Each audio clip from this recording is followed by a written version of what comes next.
Gracias, señora presidenta. Cuando se examina el presupuesto del Ministerio de Presidencia, la verdad es que uno oscila entre el asombro y la indignación.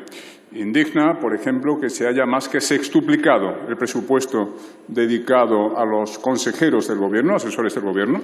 Ha subido de 623 millones en 2011 a 777 millones en el presupuesto actual. Y el presupuesto de la Oficina de Asesores del Presidente del Gobierno ha pasado de los 7 millones presupuestados en 2018 a los más de 15 millones en la actualidad, a lo cual hay que añadir un capítulo de 5,5 millones en concepto de incentivos al rendimiento, que, como saben, es un subterfugio para mejorar la retribución de los afectados. En definitiva, en el momento en que España se asoma a la peor recesión económica en 80 años, el presidente del Gobierno ha considerado necesario rodearse de una corte de asesores egregiamente retribuida. No entraré en las alusiones humorísticas de la señora Calvo al Centro de Investigaciones Sociológicas como un organismo de gran calidad. Sí me han llamado la atención, sin embargo, los nada menos que 25 millones dedicados a las actividades del Centro de Estudios Políticos y Constitucionales. Y entre ellos, especialmente, actividades tales como la creación de un laboratorio de igualdad, el lanzamiento de una nueva revista electrónica llamada Igualdades o la elaboración de una guía de lenguaje inclusivo.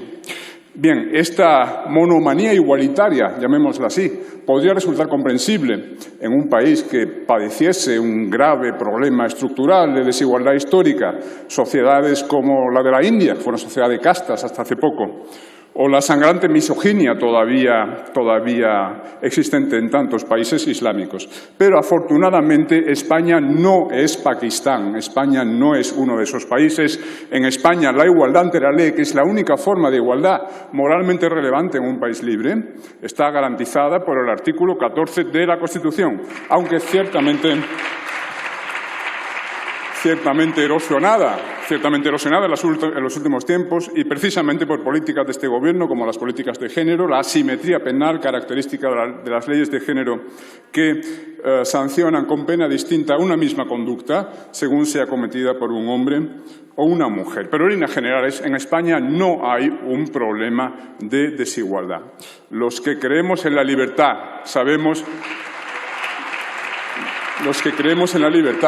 sabemos que en un país libre no puede haber igualdad socioeconómica, porque sencillamente las personas somos distintas, tenemos talentos distintos, tenemos distintos niveles de esfuerzo, adquirimos una cualificación profesional más o menos esmerada y, por consiguiente, terminamos teniendo rentas distintas, y esa disparidad de rentas es legítima. La izquierda, en cambio, nunca ha aceptado la meritocracia, necesita atizar el resentimiento social y, por tanto, necesita presentar como ilegítimas cualesquiera desigualdades socioeconómicas. De ahí la obsesión igualitaria que detectamos en la política presupuestaria del Gobierno. Pero bien, de todas las partidas de este Ministerio, la que me parece más injustificable son los 11 millones, a los que también se ha aludido antes profusamente, dedicados a políticas de memoria democrática. Y además estos millones vienen envueltos en una retórica grandilocuente de grandes palabras: justicia, verdad, reparación moral. Bien, en nuestro grupo pensamos que la única reparación moral que necesitan nuestros caídos de hace 80 años es que ya no los veamos como nacionales o republicanos, sino simplemente como españoles. Y bien,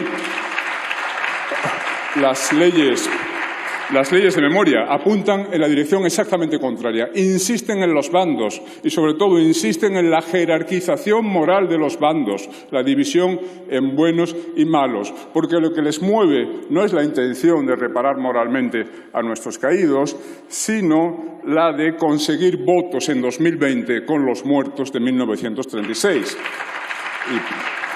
Y para eso hay que atornillar en las mentes de los españoles la ecuación según la cual derecha es sinónimo de fascismo y represión e izquierda es sinónimo de democracia y libertad, cosa que es rigurosamente falsa.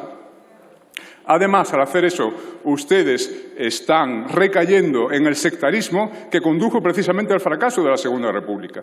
La Segunda República fue un régimen sectario desde sus comienzos. El presidente Alcalá Zamora afirmó que la Constitución del 31 había sido una constitución para la guerra civil. El presidente de la República, Manuel Azaña, en esta misma tribuna, afirmó que España había dejado de ser católica y que la República iba a consistir en una vasta empresa de demoliciones. Y a fe que fueron demolidas e incendiadas decenas de iglesias apenas unas semanas después de proclamada la República. No solamente eso, también se expulsó a órdenes religiosas, se aprobó una ley de defensa de la República que incluía medidas tan democráticas como la censura previa de las noticias, el cierre de numerosos periódicos o los destierros y encarcelamientos sin juicio. Y, sobre todo, la izquierda se levantó en armas en octubre del 34 contra un gobierno de derechas salido de elecciones libres. Al hacer eso, rompió la regla de oro de la democracia, que es que en democracia hablan las urnas y no las balas, y demostró una concepción patrimonial del régimen. Era una república solo para republicanos, una república solo para la media España de izquierdas, en la que la derecha no tenía derecho a gobernar. En mi último minuto voy a aludir a algunas víctimas que no caben en sus leyes de memoria. La semana pasada se anunció en Roma, la beatificación de 127 nuevos mártires de la guerra civil. Uno de ellos era mi tío abuelo, Rafael Contreras Leva. Él fue despedazado con un hacha en Baena, Córdoba, por el hecho de ser sacerdote. Y, por cierto, este